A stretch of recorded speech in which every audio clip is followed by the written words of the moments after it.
Sure. Green.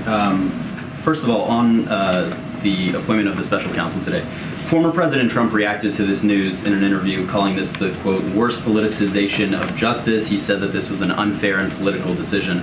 I'm wondering if you have a response to that. Look, I will say this, and I've said this many times before, we do not politicize the Department of Justice. That is something that the president said during the campaign. That is something that the president said in his early days of being in the White House, and that continues to be true. We were not involved in this particular issue. We are not involved, and let me just say that more broadly, we're not involved in criminal investigations that are done independently by the Department of Justice.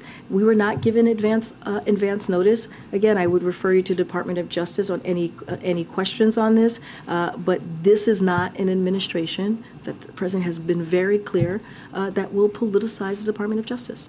And then on the MBS immunity issue, the administration was invited by the court to make a filing in this case, but it was not required to do so.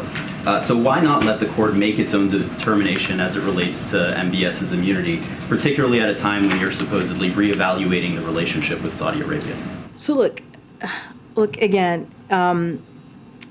It's a federal court requested the government's legal position, so the Department of Justice provided it. That is what occurred, and that is what happened.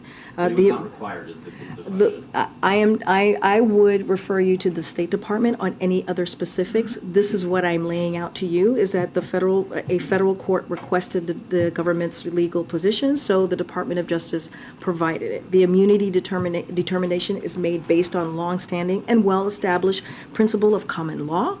Including customary international law. The United States has consistently and across administrations applied these principles to heads of state, heads of government, and foreign ministries while they are in office. The immunity flows directly from MBS's role as prime minister in the Saudi government, which he was appointed to in September.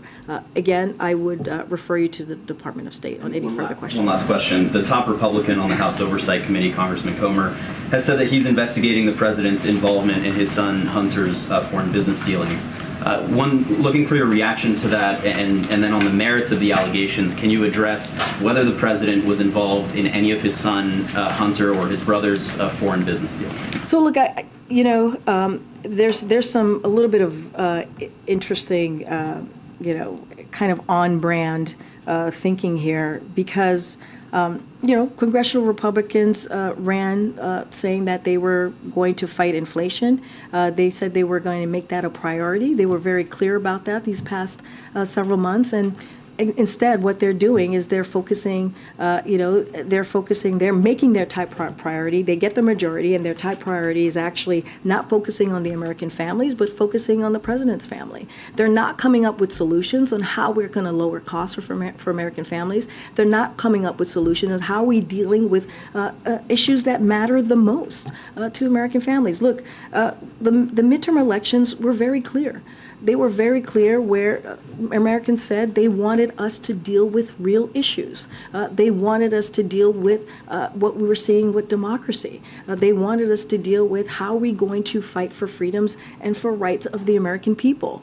And so that's not the first thing, that the top priority that they lay out is an investigation on the president's family. Look, my colleagues in the White House counsel's office are handling these threats of investigation by the House Republicans. So when it comes to specific allegations, I would refer you to them. I'm not going to get into specifics of what that might look like or anything else that's related to this. On camera as it relates to the merits of any of these allegations, because I've been very can speak clear. to them, but not on camera. I've been very clear. It's like, Republicans said that they were going to. During the midterms, they were going to fight inflation, right? They said that they were going to deliver for the American people, that they were going to actually do things that give relief to the Americans. And what they're doing instead, their top priority when they get majority, is to talk about investigating the president's family, instead of doing what they said that they would do, is giving support to American families. That is what we're seeing. But again, it's pretty much on brand. Go ahead.